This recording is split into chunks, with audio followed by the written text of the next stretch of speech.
The show starts in 3, 2, 1. There goes that man's jock strap. Oh my God, did you see that? America's team? Yeah, right. Oh, baby, it's a big day in sports. There's nothing like battling it out with your teammates all season long to go win a championship. Green Bay's got it this year. Huge move for them. I think it's going to be a game changer. We have a lot to talk about this busy week in the sports world. Welcome to the In a League of Their Own podcast. The In a League of Their Own podcast is brought to you by Golf Kicks. Screw your shoes. By Anchor, the easiest way to make a podcast. Rep Sports. By Smooth My Balls. And by Streamer Loot. Check out the In the League of Their Own merch line today. Welcome to the show.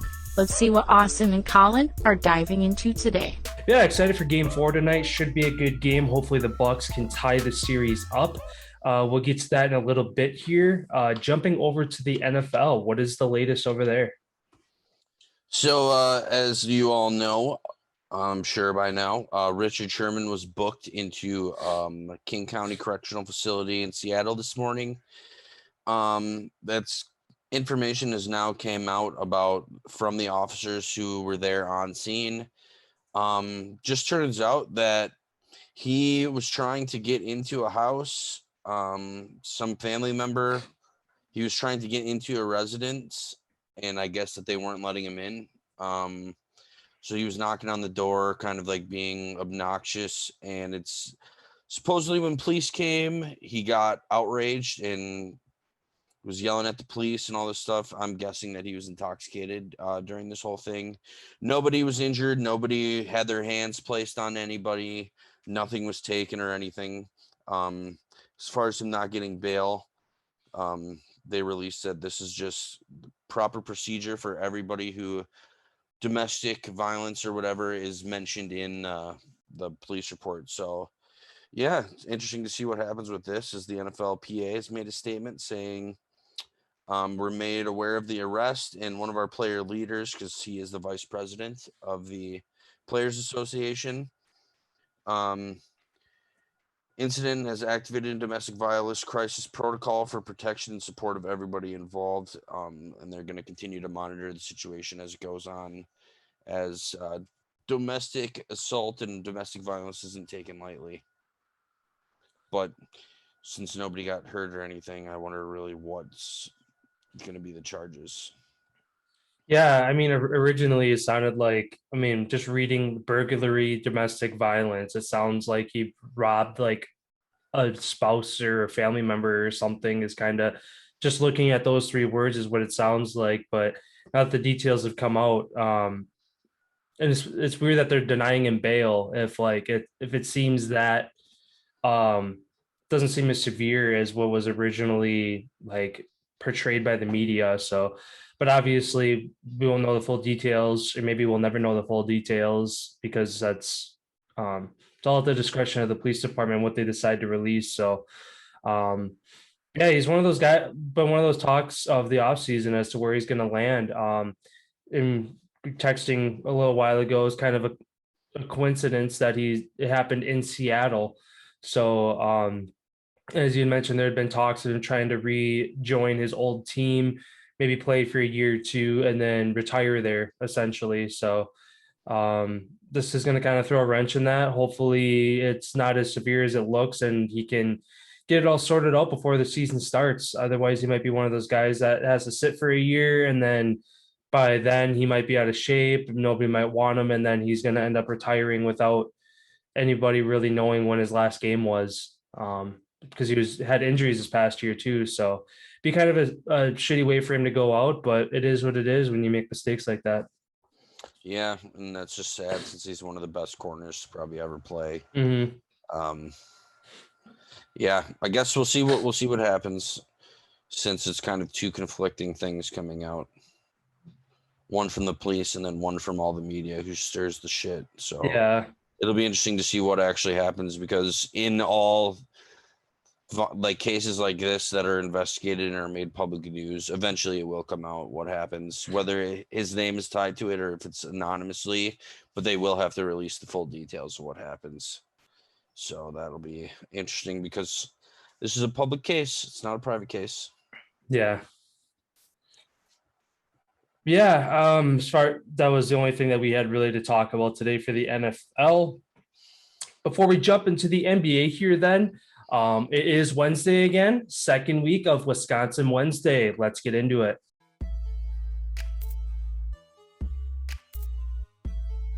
So this week in Wisconsin, I'm going to be highlighting the athletes who were a Wisconsin Badger or technically are still a Wisconsin Badger that will be participating in the 2021 Tokyo Olympics. Well, technically 2020 is what they're calling it still, which I don't know why because it's 2021. But I'm going to give a shout out to these following people. Maddie Wanamaker, she will be representing the United States for rowing. This will be her first Olympic experience. She was a rower from 13 to 17 for the UW team. Zach Zemenek, track and field. He does the decathlon. This will be his second Olympics as he did participate in the 2016 Rio Olympics. He'll be representing the United States as well. Alicia Monson is running the 10,000 meter. This is her first Olympic experience as she just graduated last year. She'll be representing the U.S. as well. And then representing Australia, Morgan McDonald, running the 5,000 meters for the men's. This is his first Olympics as he just graduated as well last year. Aleve Kelter, representing the United States. She participates in women's rugby sevens, so she's a professional rugby player. This was her second Olympics, and she played hockey and soccer for UW from 09 through 13. And then Rose Lavelle will also representing the United States, and she is a soccer player. She just graduated in 2017, and this is her first experience on the Olympic team. Then representing the nation up north, Canada, we have Kelsey Harshman, softball player. Now that softball has been added to the Olympics, she's going to get a first chance to represent her country and represent the Badgers for softball. Ollie Orr, Australian. Again, this is his first Olympics. He'll be running the 1,500 meters. Ray Lynn Diali, she will be representing Italy in 3-on-3 women's basketball, as that has been added as well. Georgia Ellenwood, she's representing Canada in the heptathlon. I have no idea what that is. I apologize for that to the people who know what that is. Heptathlon, 7 events. Yeah. So this is her first qualification for that. 2 more U.S. Representatives here. Phoebe Bacon, swimming the 200-meter backstroke. She is currently still on the UW team, and she is a freshman. She just entered the UW in 2020. So this is her first Olympics. So shout out to her as being a freshman and still young enough and making it. That's pretty impressive. And then Kelsey Card, discus for track and field. She did qualify for the 2016 Rio Olympics. So this will be her second. And then Mohammed Ahmed, people probably know his name. He is a former Wisconsin Badgers. He runs the 10,000 meters. This will be his third Olympics. I believe he has won a gold. I think he won a gold in London in 2012. His name is really popular. And then Yajit Aslan is representing Turkey. 800-meter freestyle swimmer. This is his first qualification as well. And he is a senior in high school. He just graduated high school, so he technically he won't be starting at UW until October. So shout out to him for doing what you do and representing the Badgers. And then also it says there are alternates. I'm just going to say the alternates in case somebody gets hurt. We have Lauren Carlini for the U.S. for volleyball and Vicky Opitz for rowing. And that's all I had this week for Wisconsin Wednesdays. You got anything? Yeah. Or I guess one thing to mention, the 2 people with rowing, it's kind of funny that I feel like not a lot of people know that UW-Madison is a huge rowing school, that it's not one that gets a lot of attention, but they kind of sweep a lot of like the big D1 meets. It's actually kind of funny too, coming out of high school, I had got like letters from there to do rowing for the men's team. And I was just like, oh, rowing. I'm like, I'm not going to do rowing. And then years later to find out that it's like one of the most prestigious rowing teams in the country. So yeah, just giving a shout out to that. I know rowing doesn't get the recognition it deserves, but being that Madison's one of the best in the country, always cool to be the best at something. So Absolutely. yeah, I got a couple things here too. Sticking with the Badgers for one point here, Badgers head coach Paul Christ was added to the Dodd Trophy preseason watch list. The Dodd Trophy is awarded to the top head coach of the season. He joins names like Nick Saban and Dabo Sweeney. I think it's a list of 14 coaches that are kind of on this watch list. And basically, the trophy is awarded to their success on the field for this coming season. So, unfortunately, being a Badgers fan, it's a matter of time, somewhere between week 4 and week 6. Usually they'll lose to an unranked or just a low ranked team and kind of throw their season. So hopefully they can get over that hump this year. And yeah, I mean, with Ohio State kind of being the powerhouse in the Big Ten, of course, they did just lose Justin Fields, who's now in Chicago, but that team is still stacked. So we'll kind of see how that goes. And then the last Wisconsin Wednesday thing here, again in the Northwoods League for baseball, the Kokomo Jackrabbits are on a winning stretch here as they move to the number 1 spot in the Great Lakes East Division. Last week, the number 1 Pitt Spitters, they fall to number 3 and now sit behind the Kenosha Kingfish. Last Thursday as well, I actually got to watch the Dock Spiders take down the Pitt Spitters. It was a good game, came right down to the end. I believe it ended up being a 2-score game. So always good to see the home team win there. So and then also in the Great Plains divisions, the Waterloo Bucks still sit in the first in the East and the St. Cloud Rocks in the West. So yeah, that season's winding down. They're just past the halfway point. They kind of how they split the season. It's kind of there's a first half and a second half, and then there's overall, and there's 6 games past the halfway point. So a lot of baseball will be played, but they're coming down the home stretch there. So, and that's all I got for Wisconsin Wednesday as well. Then moving over here to the NBA, we have game 4 of the NBA Finals tonight in Milwaukee.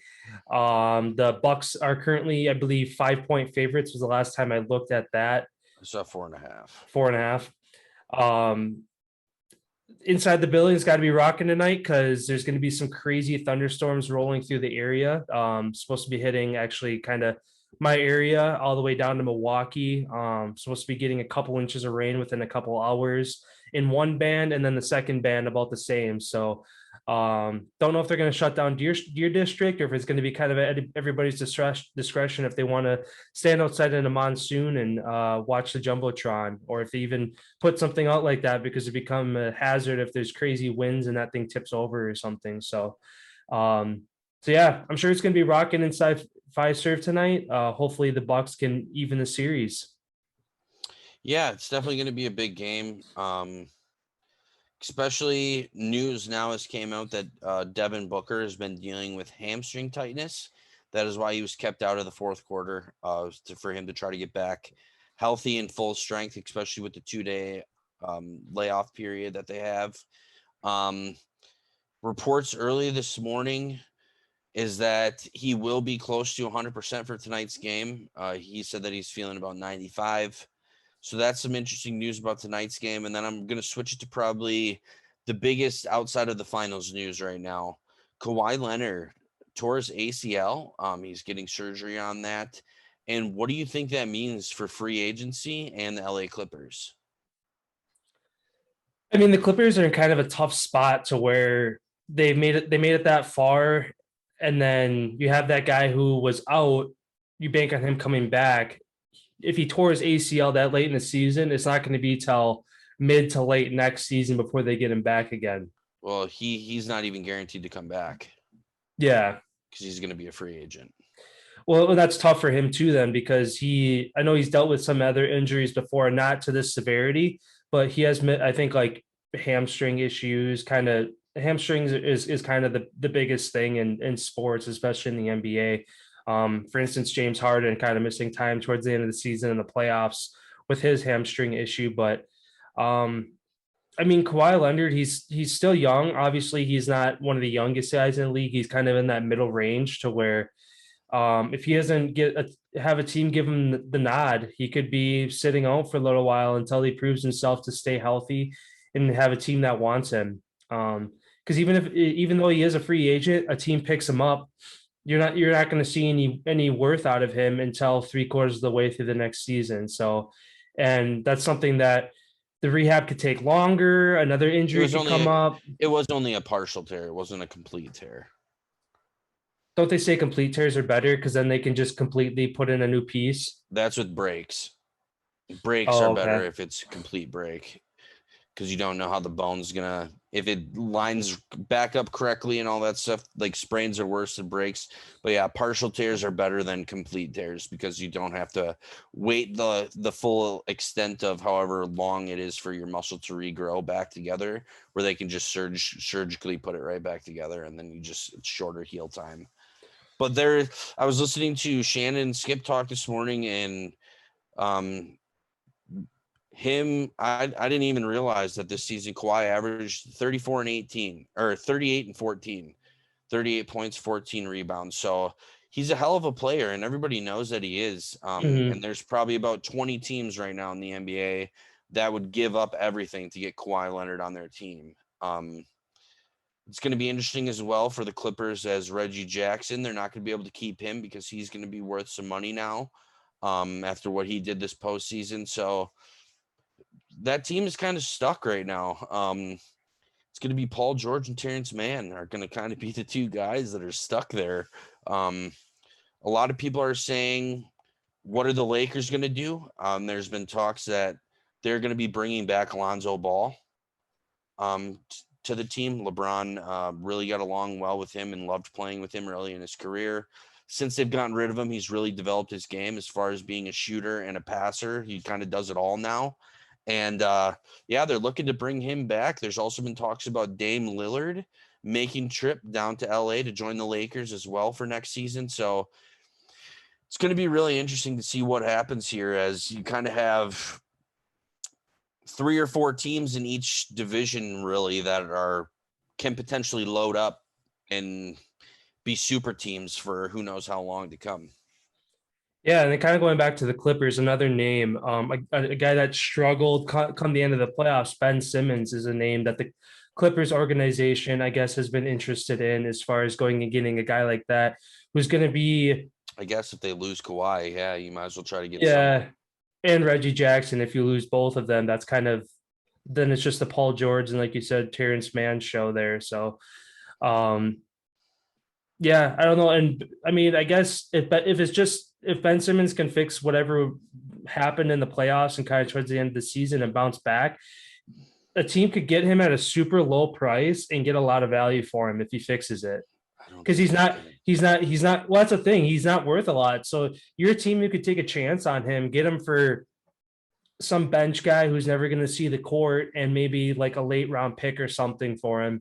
Yeah, but you think Philly's going to give him up for that cheap after they spent the first pick on him? No. If the organization, they're just going to keep him on the bench, dude. They're just going to keep him on the bench until they get an offer that's worth something to them. And unfortunately, in his position, he's probably going to end up going to a shit team.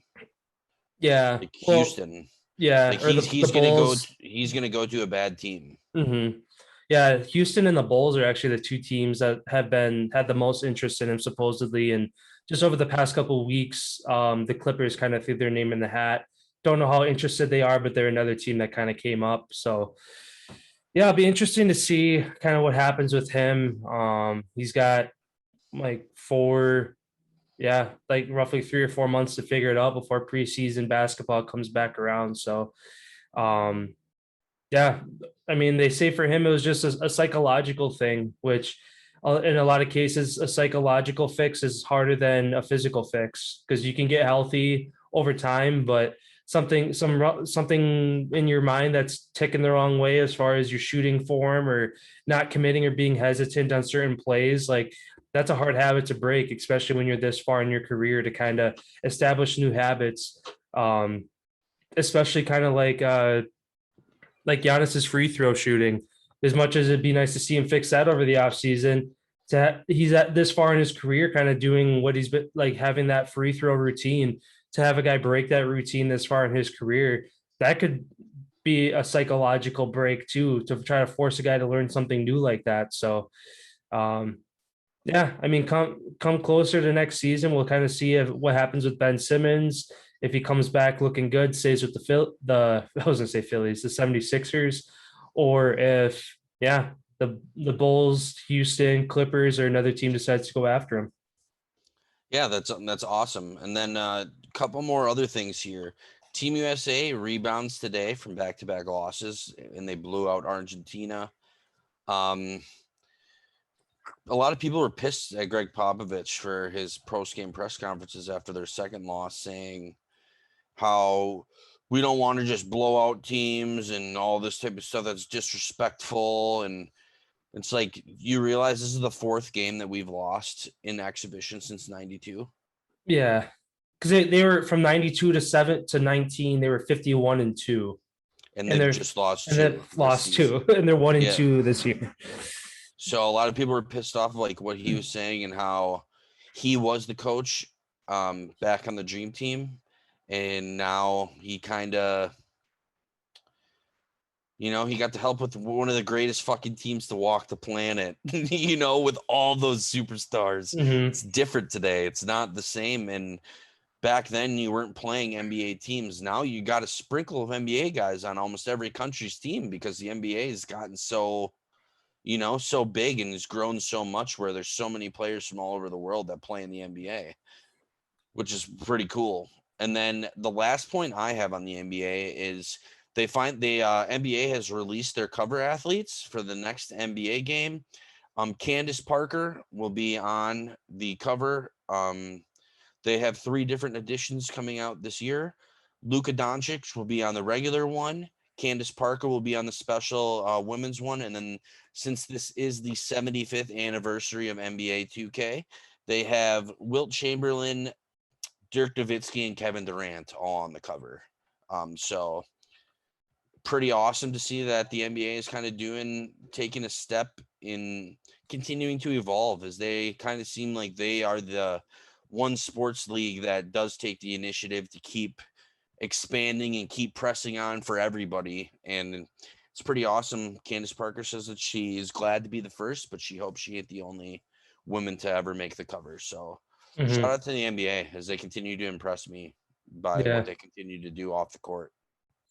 Yeah, that Candace Parker one is actually it's a GameStop exclusive edition. So that's the way you get that copy, is by pre-ordering or getting it from GameStop. I think it was what I saw for that one. So yeah, like you said, great to see them kind of branching out into the WNBA, including them in a lot of things, shining some light. Days that there wasn't TV time of NBA games, they put WNBA on, stuff like just little things like that to kind of give the game more recognition. These women are just as great of athletes. They're professional athletes. They can put the ball in the hoop just like a guy can. It's just they don't get as much TV time and is not as much recognition as the NBA. So if anything, it's almost a little bit more impressive because they don't dunk. Yeah. So all their points come from shooting and not just somebody who's 7 feet tall, just jumping and throwing it into the hoop. You know what I mean? Yeah. It's almost a little bit more skillful. Same when it comes to like women's hockey too. It's without the hitting. So everybody's so much faster and better at all the skills, where it's almost more impressive, but it's not as fun to watch. Yeah. Brittany Griner is like the only one who dunks, and whenever she does, she's always on SportsCenter top 10, because it's just when you're the only once every 10 games. Yeah, when you're the only person in your sport who can do a certain thing, like you deserve to get recognized for it. But I mean, greatest women's college basketball player probably ever. Yeah. Yeah, that's all I had for the NBA. The only thing I had written down was just about the game 4 tonight. And then obviously we'll break that all down for you guys on Friday. Yeah, Giannis has just got to keep shooting like he's doing. Skip and Shannon broke down his stats, and Ayton's the only one to keep Giannis below 90% field goal shooting. He's got him at 74%, and everybody else who guards him, Giannis is 100% or 90% field goal shooting. So even 74%, that's pretty damn good. Yeah, literally nobody can stop him, dude. No. Like when he gets in close, nobody can stop him. The only times that people can stop him is when they let him shoot from 3. Like, that's it. And they talked about the NBA looking into the officials, something with the officials.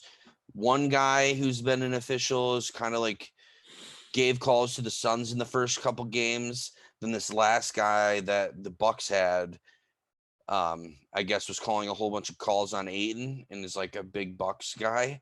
So there's like a huge call out to the NBA to kind of like reassess the officials going forward. So tonight they have a complete new crew coming in, and I think this crew is going to be taking the rest of the series. That's good to Just hear. 'cause there was some complaining on both sides. Yeah, it kind of reminds me of the no call with the Saints and Rams. Wasn't that officiating crew from LA? Actually the guy who made the call, he was from LA. Yeah. So that's, I mean, of how many officiating crews you have to have? There's thousands. There's dozens in every professional league, because you got to think on a Sunday there's up to 16 games going on at a time. So you have to have that many officiating crews. Plus, you got to have backup officials that are there in case somebody gets hurt or gets sick or something like that too. Yeah, there's a lot that goes into that. Like, that's one thing that I always remember with hockey too. That was kind of weird.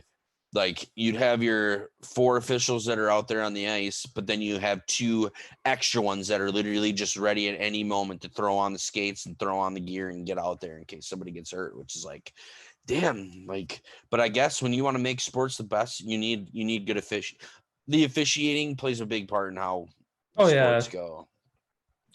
As much as people talk about getting rid of them, professional sports needs the human error. It needs the human error to make games interesting and keep games going the way they are. Well, yeah. If it was a computer or whatever, dude, there'd be a penalty on every single play. Yeah, exactly. The game would be slowed down way too much. There'd be a lot less scoring. You'd have a lot of athletes and fans frustrated. And I feel like you'd lose a lot of fans. Yeah, for sure. Because that's what makes it interesting is what are they going to, are they going to call something? What are they going to call? Yeah.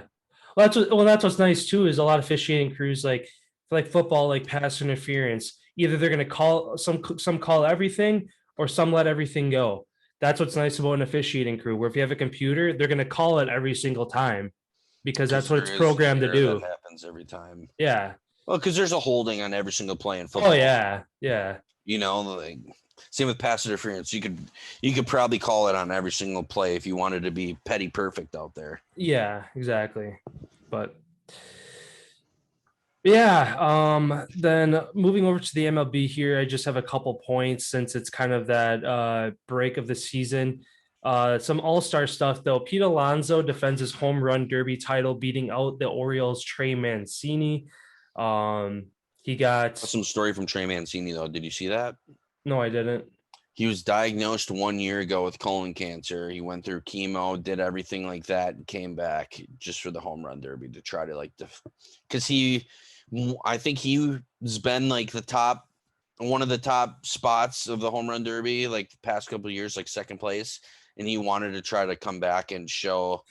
It's like a huge initiative that he's taken with coming back and doing all this stuff where because colon cancer is the third most killing type of cancer, and people don't really hear about people with colon cancer, people talking about it, because it's not like for whatever reason it's not talked about like breast cancer is, like other stuff like that. So he said, I have a platform, I'm in this position, and I want to start spreading the word and awareness on this, as it's literally like the third most devastating type. So he's going to be looking for something going forward. I think he's going to be wearing colored armbands for the type of colon cancer that he has going forward, and starting a foundation and other stuff like that. Yeah, it was a huge little story that they did on him, which is pretty awesome. I didn't even know that. Yeah, I didn't either. Yeah, I mean, he came in second again, I guess, because he made it to the final round against Pete Alonso. But yeah, and then last night was the All-Star game. The American League won over the National League by a score of 5-2. Vladimir Guerrero Jr. was named the game's MVP thanks to his home run in the third inning, which kind of blasted the game open for the American League. And now the teams enjoy a 2-day break before heading down the home stretch here. I believe the Red Sox and Yankees play tomorrow. They're the only game tomorrow because I think they had a makeup day due to a weather delay from right before the All-Star break, and then everybody's back in action on Friday. So now that we're on the other side of the All-Star break, now it's kind of the time where it's fun to watch baseball because games start to mean more and more the closer you get to October. So, yeah, that's all I got. I have two quick things here on the MLB as well. One, the MLB is likely to drop the 7-inning doubleheaders moving forward, and the extra innings runner starting on second base is going to be abolished here going forward, starting in 2022. Commissioner Rob Manfred said that 7-inning games, people aren't they're not getting the attendance in the stadiums for the 7-inning games as people are leaving after the first one. They're not wanting to stick around because it's not a full game, yada yada yada, all this other type of stuff. And then the extra innings runner rule, he didn't really give a good explanation on why they're taking that out. I honestly think it's a good idea. I think so too. It makes it more interesting and puts a little bit more pressure on the pitcher, knowing that you have a runner on second base. Speeds up the game too.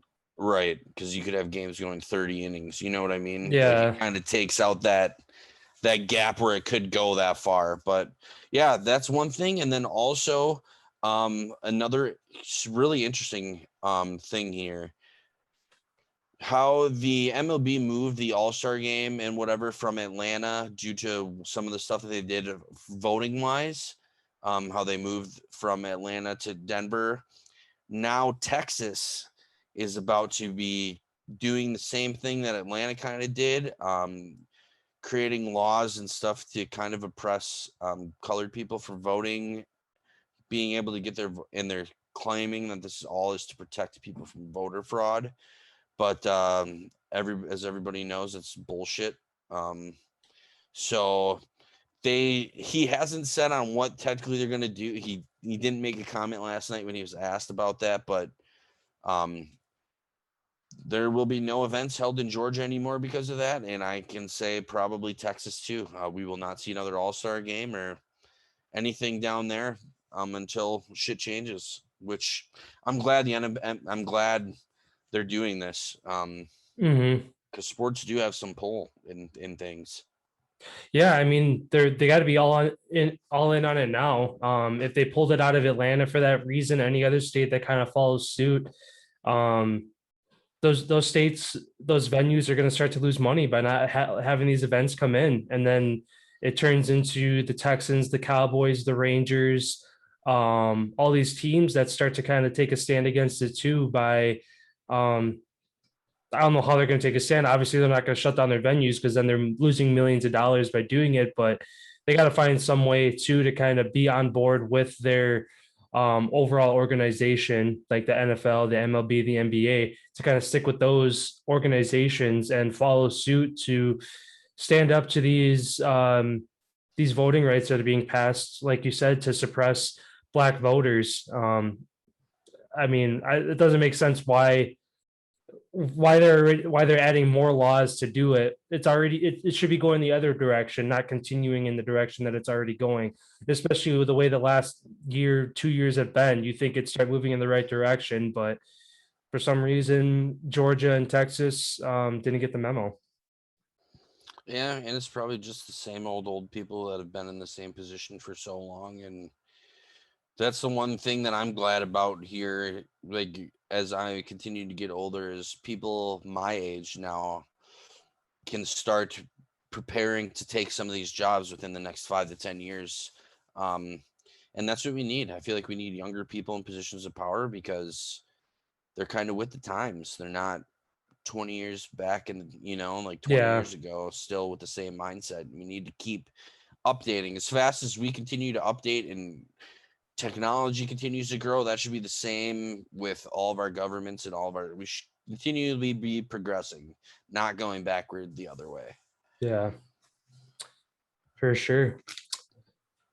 Then switching things over to hockey here, then what you got in the NHL? So in the NHL, there's no super big crazy news. Just a couple things came out of the Tampa Bay Lightning from their GM. Top point getter Nikita Kucherov had played the final 2 series with dislocated and broken ribs.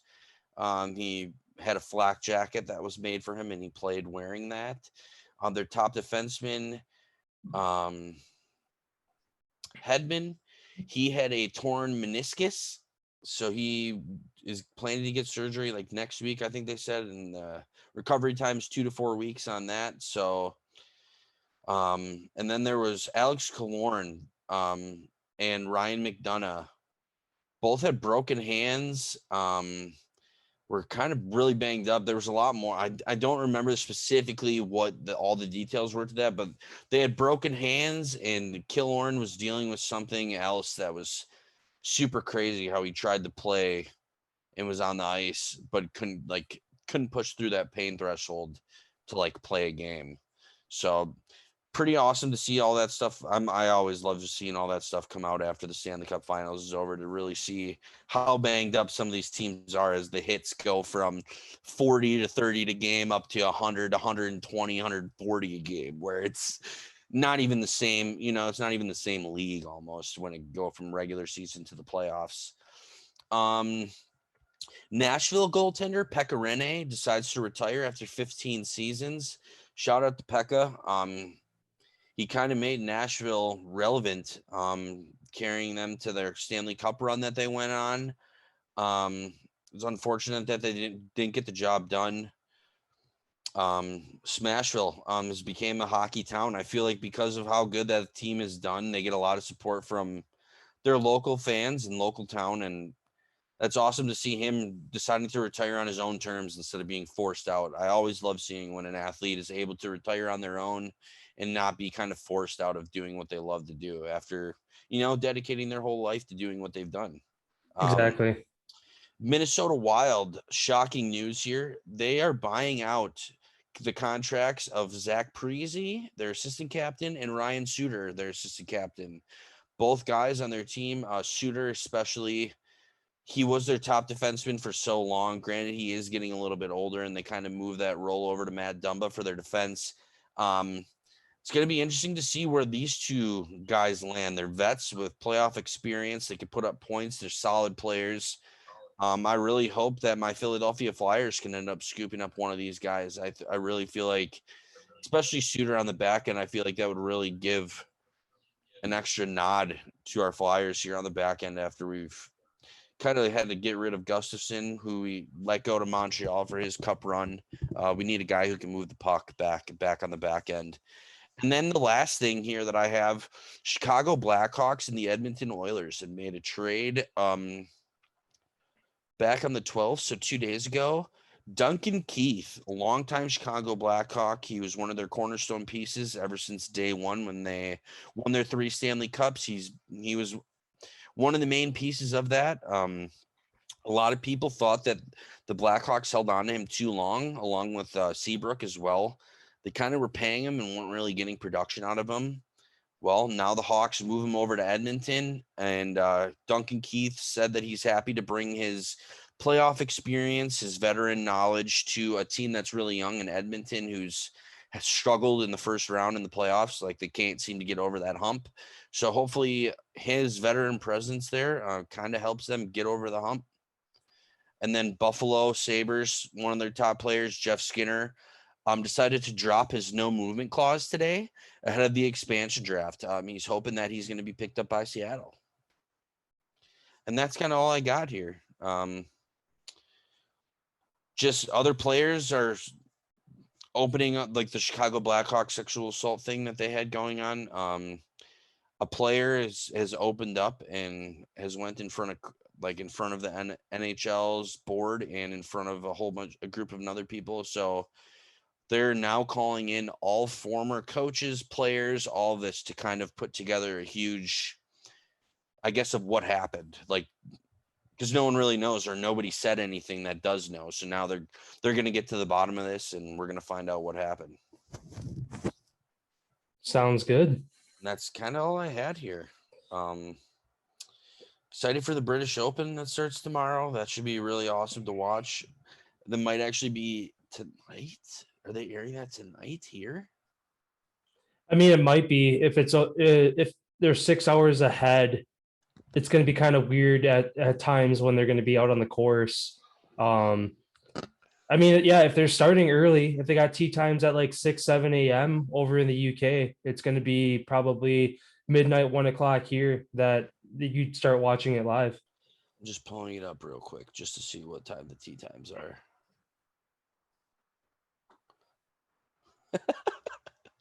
So if you want to be up and you want to watch the people tee off, you're going to have to be up at 4 a.m. That's when the first, I guess, people are teeing off our time, and it will be off the air by 3 p.m. all Eastern time. Okay. So that will be the schedule. And Sunday it's going to be 4 a.m. to 7 a.m. is going to be the early coverage, and then 7 to 2 will be on NBC. Saturday NBCs will be 7 a.m. to 3 p.m. and Sunday 7 a.m. to 2 p.m. Otherwise, you got to have the Golf Channel. Yeah, I'm definitely not. I'll watch the 7 to 2 coverage on Sunday of the final round. Probably, I'm not that dedicated to get up that early, but Fucking one of the coolest tournament. It's one of the biggest tournaments of the year. It's one of the majors, one of the 4. And there's the golf world. There's been a record set. The tallest player to ever compete in a major tournament will be broken this weekend. I forgot his name. It was like Tom something. He's 6'9". Jeez. Yeah, he was standing next to Justin Thomas, dude, and he looked like a monster. Like, it looked like Shaq standing next to like Allen Iverson. That's hilarious. It was cool. It was cool to see that. But it's good for the sport. Good to see a lot of bigger people who aren't just fucking little sticks anymore. It's good to see you got some fat people out there. You got some tall people, some short guys. You got a kind of a mix of everything now. Yeah. And another cool part that I've really love about how golf has evolved is there's not one way to do it anymore. Like back then there was one technique, one this, and now do whatever you got to do as long as you can get the ball in the hole. It don't matter. Mm-hmm. Like all these weird swing mechanics that we see out of some guys and stuff. It's really cool to see. Well, even for instance, like Bryson DeChambeau, the guy drives 380 to 400 yards on a drive, but he'll get the same score as somebody who hit a drive 250 to 300. So it's all about, like you said, there's different ways of doing it.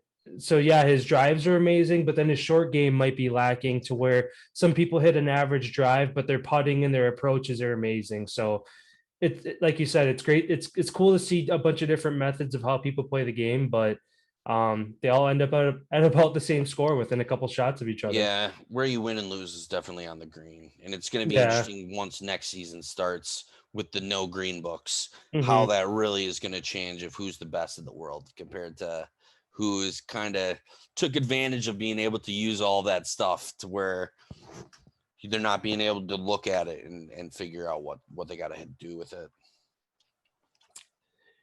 Yeah, that's all I got. Sounds good. We can wrap things up here then.